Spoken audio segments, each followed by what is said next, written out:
आज से छठ पूजा का शुभारंभ हो रहा है। छठ को सूर्य षष्ठी भी कहा जाता है। 4 दिन तक चलने वाले इस खास त्योहार की शुरुआत नहाय खाए से होती है। इस दिन व्रती महिलाएं पवित्र नदी स्नान करने के बाद पूजा करती हैं। इसके बाद मिट्टी के चूल्हे पर अरवा, चावल, कद्दू की सब्जी और चने की दाल को प्रसाद के तौर पर बनाया जाता है। इस दौरान साफ सफाई का विशेष ध्यान भी रखा जाता है। नहाय खाए से छठ पूजा की शुरुआत होती है। आज व्रती नदी या फिर घर में स्नान करते हैं और इसके बाद छठ व्रती प्रसाद बनाना शुरू करते हैं। इस दिन सिर्फ एक ही बार खाना खाया जाता है। नहाय खाए वाले दिन महिलाएं घर की साफ सफाई करती हैं और इस दिन हर घर में लौकी या कद्दू की ही सब्जी बनती है। इस दौरान तैयार किए गए भोजन में सेंधा नमक का इस्तेमाल किया जाता है। आपके सामने छठ पूजा के शुभारंभ से जुड़ी ये 6 तस्वीरें हैं, जिसमें आप देख सकते हैं कि किस तरह से व्रती महिलाएं जो हैं सुबह सुबह अर्घ दे रही हैं, व्रत की तैयारियों में लगी हुई हैं और किस तरह से घाट जो हैं वो सजे हुए हैं। गाने बजाने के साथ इस व्रत की जो है वो शुभारंभ किया जाता है और घाटों पर अलग से ही छठ की जो है रौनक वो देखते ही बनती है। तो ये 6 तस्वीरों के माध्यम से आप अंदाजा लगा सकते हैं कि किस तरह से चारों तरफ सिर्फ छठ की ही रौनक है।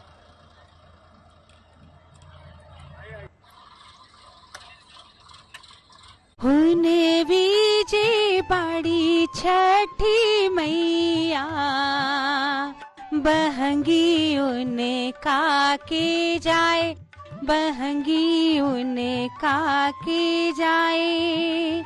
होई ना देवरी जी कहरिया, बहंगी घाटी पहुँचाए, बहंगी घाटी। आज से आस्था के महापर्व छठ पूजा की शुरुआत हो गई। बिहार, उत्तर प्रदेश, दिल्ली, मुंबई समेत देश के दूसरे इलाकों में भी छठ की छटा खुद में अलौकिक होती है। जहाँ जहाँ ये पर्व मनाया जा रहा है, वहाँ व्रतियों के लिए घाट पर तमाम व्यवस्थाओं को मुकम्मल भी किया जा रहा है। तैयार है, लोगों के घर में तैयारियां पूरी हो चुकी है, दौरा और सूप की खरीदारी हो चुकी है और इसी के साथ घाट भी खूबसूरती से सजा दिए गए हैं। दिल्ली का ये घाट बेहद खूबसूरती से सजा हुआ है। यहाँ टेंट लगाए गए हैं क्योंकि यमुना का पानी थोड़ा दूषित है, इसलिए एक आर्टिफिशियल घाट बनाया गया है। इसमें जितनी भी व्रती होंगी वो यहीं से उगते हुए और डूबते हुए सूर्य को अर्घ देंगी। साथ ही टेंट की व्यवस्था की गई है जिससे जो व्रती यहाँ रात को रुकना चाहे वो रुक सकती हैं, क्योंकि कुछ हिस्सों में ये भी मान्यता है कि लोग घाट पर रात को रुकते हैं और उसके बाद सुबह जब सूर्य उग रहे होते हैं तो उन्हें अर्घ अर्पित करके ही अपने घर लौटते हैं। वहीं कुछ लोग शाम की पूजा करने के बाद अपने घर लौट जाते हैं और अगले दिन सुबह एक बार फिर घाट पर पहुंचते हैं।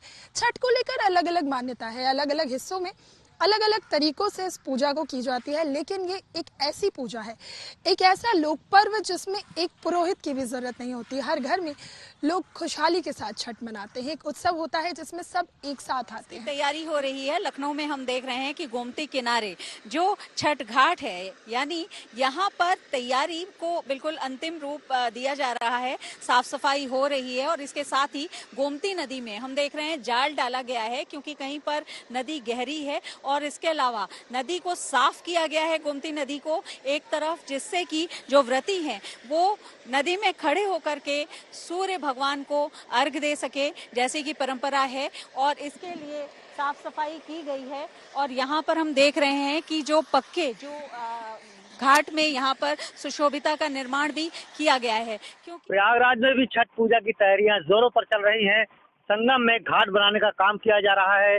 ट्रैक्टर है और यहाँ पर मजदूर हैं, इस जमीन को समतल कर रहे हैं ताकि जो व्रती महिलाएं हैं उनको किसी भी तरह की दिक्कत का सामना न करना पड़े। प्रशासन ने भी इसके लिए पूरी तैयारियां शुरू कर दी हैं, लाइटें लगाई जा रही हैं और यहाँ पर 4 दिनों तक चलने वाला ये कठिन व्रत शुरू होगा नहाए खाए के साथ। इसके बाद महिलाएं डूबते सूरज को अर्घ देंगी और इसके बाद खरना होगा और खरना के बाद रात्रि पूजा होगी। रात्रि पूजा के बाद सुबह उगते हुए सूरज को महिलाएं यहाँ पर अर्घ देंगी। इसके बाद 4 दिनों तक चलने वाला ये कठिन व्रत समाप्त हो जाएगा। महिलाएं इसके लिए खरीदारी कर रही हैं और ये कठिन व्रत जब शुरू होगा तो यहाँ पर संगम के घाटों पर इसके लिए तैयारियां की जा रही हैं। घाटों को सजाने का काम किया जा रहा है। मजदूर हैं, ये मजदूर यहाँ पर घाट को बनाने का काम कर रहे हैं। प्रशासन ने भी इसके लिए कड़े निर्देश दिए हैं कि किसी भी तरह की छठ पूजा के लिए कोई भी कोर कसर न छोड़ी जाए और पूरी तरह से यहाँ पर ये तैयारियां की जा रही हैं।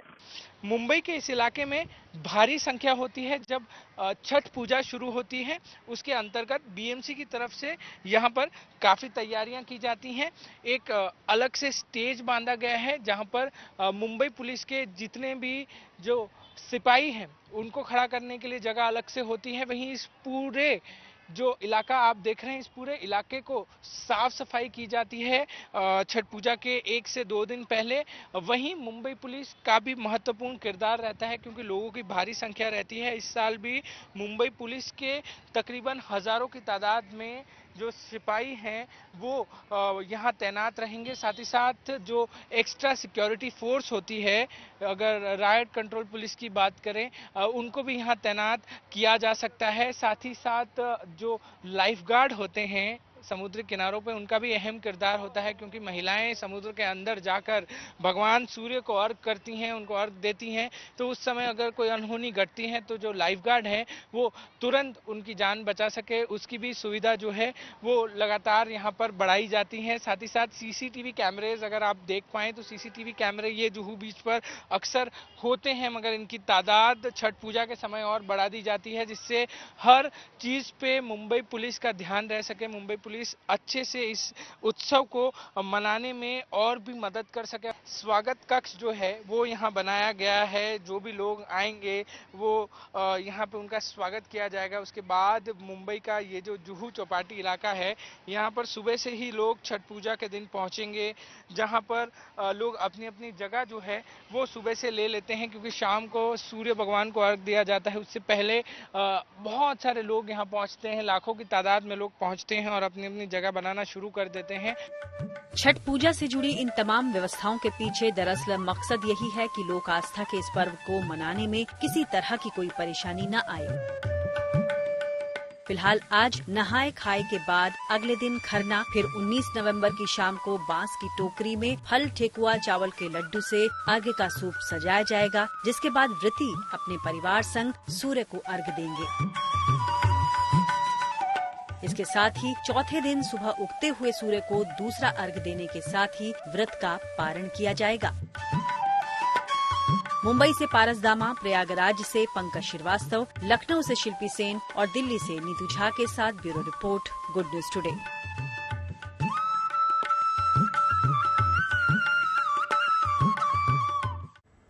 नहाए खाए के साथ छठ पूजा की शुरुआत हो चुकी है। इससे पहले बिहार में घर लौटने वालों के लिए रेलवे ने स्वागत का भव्य इंतजाम किया है। रेलवे मुजफ्फरपुर में छठ पर घर आने वाले लोगों पर फूल बरसाए जा रहे हैं।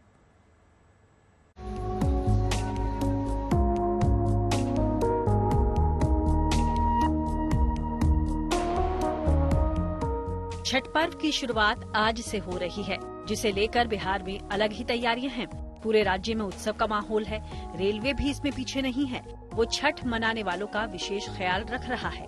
जहां बिहार के लिए स्पेशल ट्रेन चलाई जा रही हैं, तो वहीं यात्रियों का स्वागत भी धूमधाम से किया जा रहा है। ऐसा ही कुछ नजारा दिखा मुजफ्फरपुर के रेलवे स्टेशन पर, जहां दूर दराज से छठ मनाने वाले मुसाफिरों का स्वागत फूल बरसाकर किया जा रहा है। रेलवे की तरफ से बाकायदा इसके लिए स्टाफ की ड्यूटी भी लगाई गई है। काले कोट में खड़े ये वो टीटीई हैं, जिनकी नजर बेटिकट मुसाफिरों पर होती है। हाथ में कलम और रसीद लिए यात्रियों को दबोचने वाले इन टीटीई के हाथ में फूल हैं, जो यात्रियों पर बरसाए जा रहे हैं। क्या कर रहे हैं सर? स्वागत है सर, जो छठ पे आ रहे हैं दिल्ली से, उन लोगों का, यात्रियों का स्वागत है। हमारी प्रशासन ने ये सुविधा दिया है कि हम लोग उनका स्वागत करें। वहीं अपने भव्य स्वागत पर यात्री भी खासे गदगद नजर आ रहे हैं। आमतौर पर इस तरह का स्वागत वीआईपी लोगों का ही स्टेशन पर देखने को मिला है, इसलिए यात्रियों के लिए स्टेशन का ये नजारा कम चौंकाने वाला नहीं है। क्या स्वागत हो रहा है फूल से? हाँ, बहुत अच्छा लग रहा है सर। अच्छा लग रहा है। बहुत अच्छा लग रहा है। हम दिल्ली से आए हैं। नई दिल्ली से आए। आप बताइए। जिसमें आग लग गया। जिसमें आग लग गया। हाँ।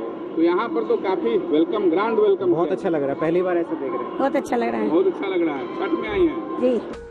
छठ का महत्व बिहार के लिए क्या मायने रखता है, ये समझना मुश्किल नहीं है। देश भर में बढ़ती इसकी लोकप्रियता और घाटों पर लगने वाली भीड़ बिहार से जुड़े इस पर्व के महत्व को अपने आप बयां कर देती है। मुजफ्फरपुर से मणिभूषण के साथ bureau report, Good News today. लोक आस्था का महापर्व छठ शुरू होते ही छठी मैया के गीत सुनाई देते हैं। इस बीच परंपरागत रूप से गाए जाने वाले छठ गीत सुनने में दिल को अपार खुशी मिलती है। आपको सुनाते हैं ऐसे ही लोक गीतों का ठेठ अंदाज लखनऊ की युवा गायिका स्वरा त्रिपाठी की आवाज में। दरअसल स्वरा अपने परिवार में तीसरी पीढ़ी की गायिका हैं। वो उनकी दीदी दादी हेमलता के साथ हर साल छठ के गीत गा रही हैं।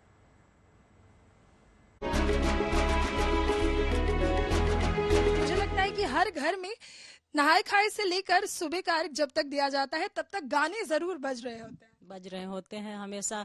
इनका एक नियम है घाट खुदाई से लेकर सामान खरीदने का, फिर छठी मैया का आगमन का, तो हर उसमें गाना बना हुआ है और हम सब गाते हैं। तो जैसे छठी माई के आने का है तो हम लोग उसमें गाते हैं, छोटी मोटी छठी माई के मुठी एक डरिया, छोटी मोटी छठी माई के मुठी एक डरिया, नैहर के रास्ता बता दे रे बटोहिया, नैहर के रास्ता बता दे रे बटोहिया, काओ नाना गरिया छठी मई रौरो नाई हरवा, काओ नाना गरिया छठी मई रौरो नाई हरवा, अयोध्या नागरिया बटोहिया हमरो नाई हरवा, अयोध्या नागरिया बटोहिया हमरो नाई हरवा, कहाँ गेला किए भेला बारा की पतोहिया, कहाँ गेला किए भेला बारा की पतोहिया, छठी माई के चरण पखारू है बतोहिया, छठी माई के चरण पखारू है बतोहिया। एक गाना है, बिल्कुल मुझे भी ये गाना याद आया, हाजीपुर का केला महंगा हो गया तो पति होता है अपनी पत्नी से कहता है कि तुम छठ मत करो, ये व्रत मत करो। तो अब जब आपने छेड़ ही दिया है ये वाला धुन तो मैं चाहूंगी कि आप लोग गुनगुना भी। हाजीपुर के लावा महंगा भेले धनिया, हाजीपुर में के लावा महंगा भेले है धनिया, छोड़ी दहुआ है धनी छठी रे बरतिया, छोड़ी दहुआ है धनी छठी रे बरतिया, हमें कैसे छोड़िए प्रभु छठी रे बरतिया, हमें कैसे छोड़िए प्रभु छठी रे बरतिया। अब बात लोकतंत्र के उस महापर्व की करेंगे जिसका उत्साह देखते ही बन रहा है। आज मध्य प्रदेश की 230 सीटें और छत्तीसगढ़ की 70 सीटों पर वोट डाले जा रहे हैं। वोटिंग को लेकर लोगों का उत्साह सुबह से ही नजर आ रहा है। जनता के दर पर मत्था टेकने के बाद नेता जनता से आशीर्वाद की उम्मीद लगाए हुए हैं। मध्य प्रदेश और छत्तीसगढ़ दोनों जगहों पर बीजेपी और कांग्रेस के बीच मुकाबला है। आंकड़ों की बात करें तो एमपी में 2533 और छत्तीसगढ़ में 958 उम्मीदवारों की किस्मत का फैसला आज ईवीएम में कैद हो जाएगा। मध्य प्रदेश, छत्तीसगढ़ समेत जिन 5 राज्यों में चुनाव हो रहे हैं उनके नतीजे 3 दिसंबर को आ जाएंगे। तो 2 राज्यों में लोकतंत्र का महापर्व जो है आज हो रहा है और मध्य प्रदेश और छत्तीसगढ़ दोनों जगहों पर बीजेपी और कांग्रेस के बीच आज महामुकाबला है। अगर हम आंकड़ों की बात करें तो एमपी में 2533 और छत्तीसगढ़ में 958 उम्मीदवारों की किस्मत का फैसला जो है आज ईवीएम में कैद हो जाएगा। तो जो मुकाबला है वो जबरदस्त होने वाला है, बेहद रोमांचक होने वाला है, क्योंकि मध्य प्रदेश और छत्तीसगढ़ समेत जिन 5 राज्यों में चुनाव हो रहे हैं उनके नतीजे 3 दिसंबर को आएंगे।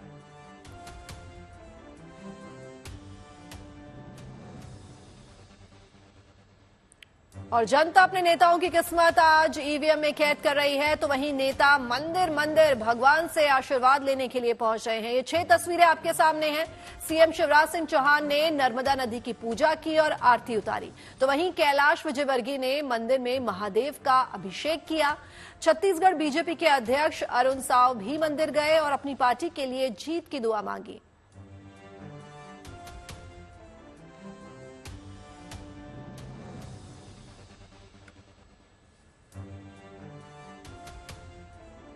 तो चलिए आपको दिखाते हैं इलेक्शन के वो रंग जो जरा हटकर हैं। पहली तस्वीर मध्य प्रदेश के मुख्यमंत्री शिवराज सिंह चौहान की है, जो मतदान के दिन परिवार के साथ नर्मदा नदी की पूजा करने पहुंचे।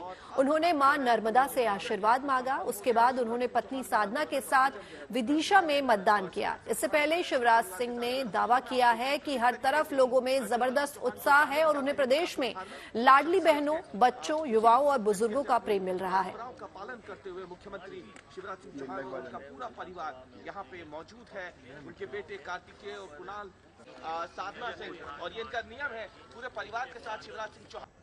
और मध्य प्रदेश के पूर्व मुख्यमंत्री कमलनाथ वोट देने पहुंचे। उन्होंने छिंदवाड़ा में पोलिंग बूथ में लाइन में लगकर अपनी बारी का इंतजार किया और फिर मतदान से जुड़ी प्रक्रिया पूरी की। उनकी उंगली पर स्याही लगाई गई, जिसके बाद वो मतदान के लिए ईवीएम की तरफ बढ़ते दिखे।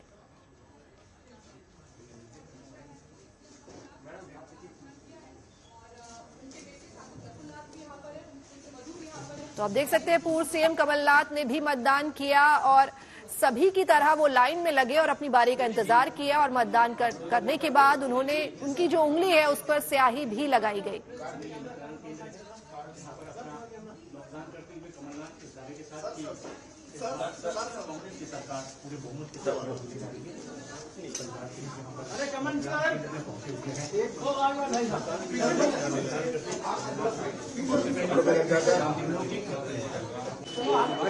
और मध्य प्रदेश के गृह मंत्री नरोत्तम मिश्रा ने दतिया में मतदान किया और बीजेपी की जीत का दावा भी किया। मध्य प्रदेश के गृह मंत्री नरोत्तम मिश्रा दतिया सीट से चुनाव लड़ रहे हैं। मिश्रा का मुकाबला कांग्रेस के अवधेश नायक से है। बीजेपी से 2 बार विधायक रहे नरोत्तम मिश्रा ने 2018 विधानसभा में कांग्रेस की भारती राजेंद्र को 72,209 वोटों से हराया था। तो देखिए किस तरह से नरोत्तम मिश्रा जो हैं वो मतदान के लिए पहुंचे हैं और नरोत्तम मिश्रा ने दतिया में वोट डाला है। तो एमपी के गृह मंत्री ने किया मतदान और नरोत्तम मिश्रा ने दतिया में अपना वोट डाल दिया है। और इससे पहले भी 2018 विधानसभा में कांग्रेस की भारती राजेंद्र को 72,209 वोटों से नरोत्तम मिश्रा ने हराया था।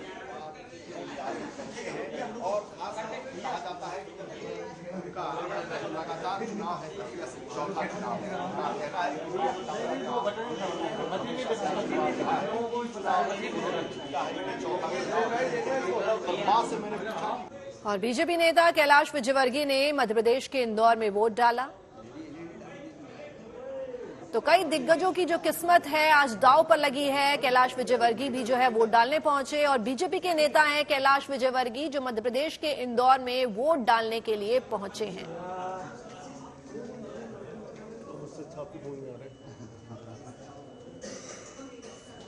तो ये तस्वीरें सीधे मध्य प्रदेश इंदौर से, जहां कैलाश विजयवर्गीय जो है वोट डालने के लिए पहुंचे हैं और उन्होंने अपना वोट डाल दिया है। वो उंगली दिखाते हुए कि उन्होंने अपनी उंगली पे स्याही भी लगवाई है और आम नागरिकों की तरह ही उन्होंने वोट डाला और फिर अपनी उंगली में स्याही दिखाते हुए वो इस बात का कंफर्मेशन दे रहे हैं कि वो वोट डाल चुके हैं।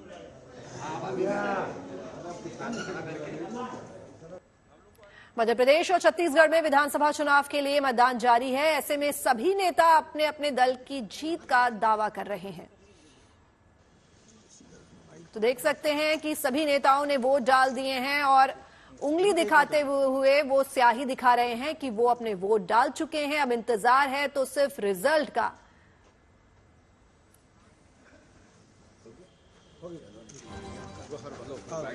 उंगली को दिखा देंगे अपने। हम लोग को अनुमति है ना जाने का, हम लोग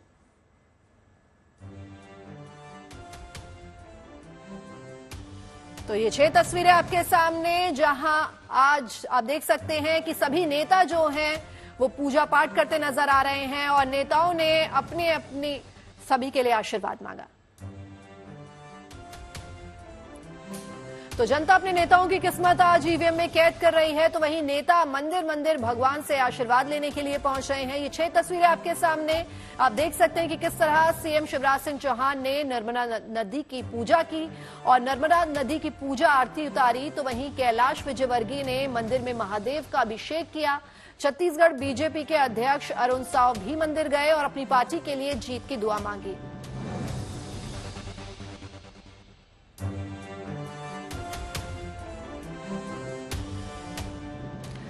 मध्य प्रदेश और छत्तीसगढ़ में विधानसभा चुनाव के लिए मतदान जारी है। ऐसे में सभी नेता अपने अपने दल की जीत का दावा कर रहे हैं। करने जा रहा हूं जी, पूरा प्रदेश मतदान करने जा रहा है। मुझे पूरे प्रदेश पर विश्वास है कि वह प्रदेश की तस्वीर अपने सामने रख के सब चौपट प्रदेश और सच्चाई का साथ देंगे। कितनी सीटों की उम्मीद के साथ पहुंचे सर आप? मैं जनता पर, मतदाताओं पर विश्वास कर रहा हूं। मैं शिवराज सिंह नहीं हूं कि बोलूं इतनी सीटें आएंगी उतनी सीटें आएंगी। जनता तय करेगी कि कितनी सीटें आएंगी। सर, युवा वोटर्स के लिए क्या बोलेंगे? सर, आप खुद भी चुनाव लड़ रहे हैं छिंदवाड़ा सीट से। ठीक, मैं लड़ रहा हूं। मैं तो 40 साल से लड़ रहा हूं, 14 साल से लड़ रहा हूं। कितने वोटों से जीत का आपको अंदाजा है या दावा हो सकता है? क्या कितने वोटों से इस बार जीत आपकी हो रही है? ये सब अंदाज मैं नहीं लगाता, मैं जनता के ऊपर छोड़ता हूँ। नए जो युवा वोटर्स के लिए क्या कहेंगे, उनके लिए किस तरह का संदेश? मैं नए वोटर्स को तो खास कह रहा हूँ कि उनका पहला वोट है, बड़े ध्यान से दें, बड़े समझदारी से दें और अपना भविष्य भी सुरक्षित रखें। पिछली बार महिला वोटर बहुत महत्वपूर्ण मानी जाती है, जो पार्टियां हैं वो भी सामने आ रही है। बीजेपी के पास अब पहले पुलिस, पैसा और प्रशासन था, अभी भी कुछ घंटों तक पुलिस, पैसा और प्रशासन है। पूरे रात, कल पूरे दिन मुझे फोन आए, मुझे तो वीडियो कॉल किसी ने किया शराब बढ़ते हुए, मुझे वीडियोस भेजे शराब और पैसे बढ़ते हुए। आज क्या सबसे पहले मां पीताम्बरा के आशीर्वाद लेने जा रहे हैं? जी, माई के पास जा रहा हूँ माथा टेकने के लिए, आशीर्वाद लेना के लिए। माई कल्याण करेगी, विश्वास है। कल्याण किसका? बीजेपी का, नरोत्तम मिश्रा का या दतिया की जनता का? भारतीय जनता पार्टी का भी, पार्टी का भी, जनता का भी। लेकिन आपके लिए ये चुनाव बड़ा कठिन माना।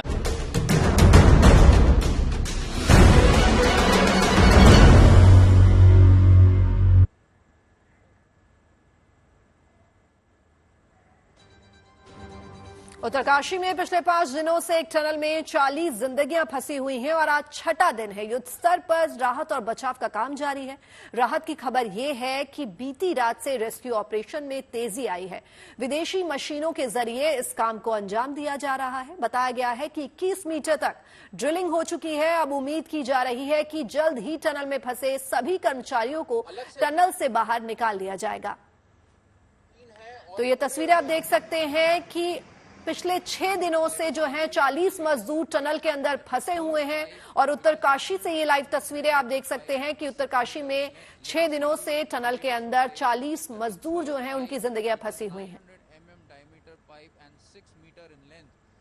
सिल्किया टनल में लगातार ऑपरेशन इस समय फुल स्विंग में चल रहे हैं, जिससे जल्दी से जल्दी जो वर्कर्स हैं उनको निकाला जा सके और वो अपने घर लौट सके।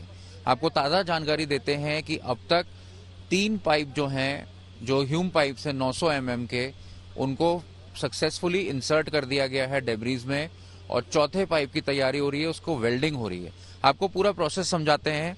दरअसल जो पाइप जब उसको इंसर्ट किया जाता है, उसके साथ जब इंसर्ट करने के बाद उसके साथ दूसरा पाइप वेल्ड किया जाता है और वेल्डिंग जो है वो कमजोर ना हो, इसके लिए एक पैच वर्क भी किया जा रहा है ताकि पाइप की ग्रिप मजबूत हो सके। जब दूसरा पाइप एंटर करता है तो फिर उसके साथ तीसरा अटैच किया जाता है और ऐसे ही करते करते करीब 12 पाइप अटैच किए जाने हैं, क्योंकि 70 मीटर के करीब दूरी तय की जाएगी, जिससे कि कुछ रूम जो है वो वर्कर्स को भी मिल सके और वो लेबरर्स उस पाइप के माध्यम से ऊपर की तरफ आ सकें। आपको बता दें कि टनल का जो स्ट्रक्चर इस तरह से है कि अभी जहां पर डेब्रीज फंसी हुई हैं वो एरिया अपस्ट्रीम में है और जो पाइप्स जा रहे हैं वो डाउन स्ट्रीम की ओर जा रहे हैं। तो तीसरे पाइप या चौथे पाइप के इंसर्ट होने के बाद ये प्रोसेस काफी स्मूथ हो जाएगा और संभावना जताई जा रही है कि इसके बाद तेजी से रेस्क्यू ऑपरेशन स्टार्ट हो सकेगा। जैसा कि पहले आशंकाएं जता रही थी कि डेब्रीज में उनकी कुछ मशीन्स फंसी हो सकती हैं, लेकिन हमारे सूत्रों ने बताया है कि मशीन जो है वो बीच के अलाइनमेंट नहीं बल्कि लेफ्ट और राइट के अलाइनमेंट में है। तो आशंका जताई जा रही है कि जल्दी से जल्दी अगर ऑगर मशीन जो है वो लगातार काम करती है और कोई रुकावट नहीं आती है तो रेस्क्यू ऑपरेशन बहुत जल्दी पूरा हो सकेगा। बद्रीनाथ यात्रा का आज आखिरी दिन है और कल मंदिर के कपाट बंद हो जाएंगे। फिर भगवान बद्री विशाल की डोली शीतकालीन प्रवास पर जोशीमठ चली जाएगी। इस बार की यात्रा ऐतिहासिक रही क्योंकि यात्रा में उम्मीद से ज्यादा यात्री जुटे।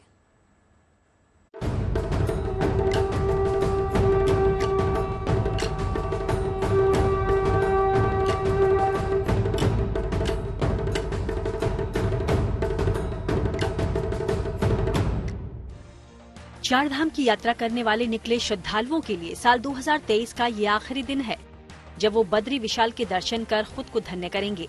18 तारीख को विधिवत पूजा अर्चना के साथ बद्रीनाथ धाम के कपाट बंद होने वाले हैं। भगवान बद्री विशाल शीतकालीन प्रवास के दौरान विश्राम करेंगे। यही वजह है कि अब चंद महीनों के लिए बद्रीनाथ धाम में सन्नाटा होगा। लेकिन सन्नाटे से पहले बद्री विशाल के दरबार में लगी श्रद्धालुओं की ये भीड़ काफी कुछ बयां कर दे रही है। ये भीड़ इस यात्रा की ऐतिहासिकता को बताने के लिए काफी है। इस बार की यात्रा में उम्मीद से ज्यादा श्रद्धालुओं ने हिस्सा लिया है और बीते कई बरस के रिकॉर्ड तोड़ दिए हैं।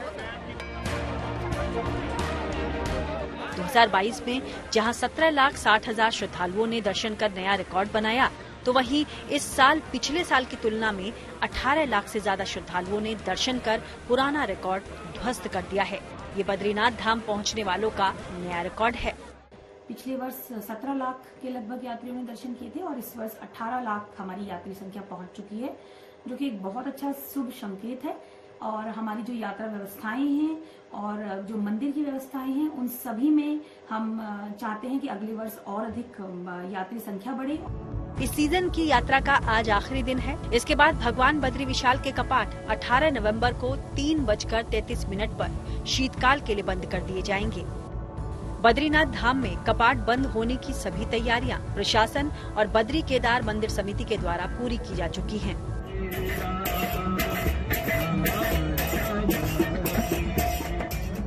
कपाट बंद होने की प्रक्रिया शुरू हो चुकी है। दरअसल गुरुवार को तीसरे दिन खड़क पुस्तकों से बद्रीनाथ धाम में मंत्रोच्चारण बंद कर दिया जाता है।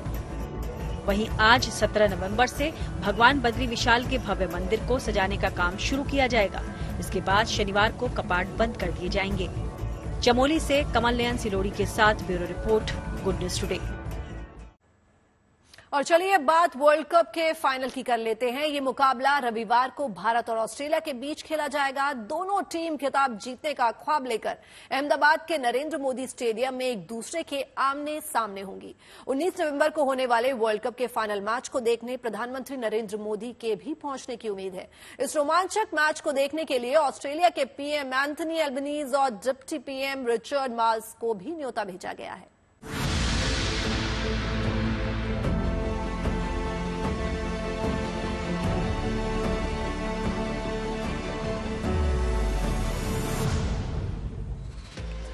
उन्नीस नवंबर को अहमदाबाद में खेले जाने वाले फाइनल में एक तरफ भारत के जाबाज होंगे तो दूसरी तरफ ऑस्ट्रेलिया के लड़ाके।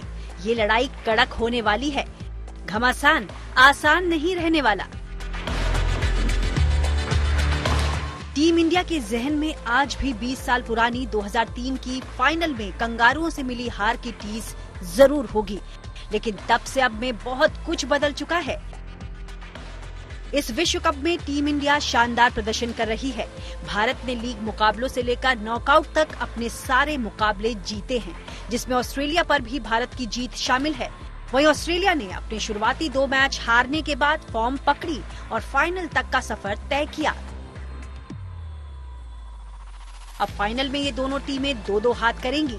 भारत जिस फॉर्म में चल रहा है उसे अभी से ही फाइनल जीतने का हॉट फेवरेट माना जा रहा है, लेकिन अगर दोनों के बीच नॉकआउट्स की टक्कर की बात की जाए तो वर्ल्ड कप नॉकआउट में दोनों 3 बार टकराई हैं। 2 जीत के साथ ऑस्ट्रेलिया आगे है।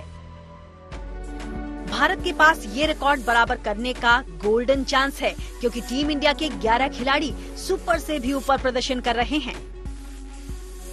टीम इंडिया की रन मशीन कोहली तो इस विश्व कप में 711 रन बनाकर शीर्ष स्थान पर काबिज हैं। वहीं टीम इंडिया को तेज शुरुआत देने वाले रोहित शर्मा भी 500 से ऊपर रन बना चुके हैं। रनों के लिहाज से शुभमन गिल को अहमदाबाद का मैदान बहुत त्रास आता है, जो ऑस्ट्रेलिया के लिए टेंशन का कारण बन सकता है। वहीं श्रेयस अय्यर और केएल राहुल भी बेजोड़ फॉर्म में चल रहे हैं। भारत की बॉलिंग की अगर बात की जाए तो मोहम्मद शामी अब तक 6 मैच में 9 की औसत से 23 विकेट ले चुके हैं और बुमराह सिराज का साथ इस पेस बैटरी को और खतरनाक बनाता है। वहीं कुलदीप और जडेजा की फिरकी से कंगारुओं को पार पाना आसान नहीं होगा। दूसरी तरफ ऑस्ट्रेलिया की बात करें तो Travis head, Warner, Marsh, Maxwell खतरनाक दिख रहे हैं। वहीं जेम्पा स्पिन में कमाल कर रहे हैं, मगर ऑस्ट्रेलिया के पास दूसरा स्पेशलिस्ट स्पिनर न होना भारत के खिलाफ सिरदर्द साबित हो सकता है। कुल मिलाकर दोनों टीमों की स्ट्रेंथ देखी जाए तो भारत का पलड़ा भारी नजर आता है और अगर फाइनल में टीम इंडिया ने अपना शानदार प्रदर्शन यूं ही जारी रखा तो नरेंद्र मोदी स्टेडियम मैच के बाद वंदे मातरम की गूंज से जरूर गूंजेगा। Bureau report, Good News today.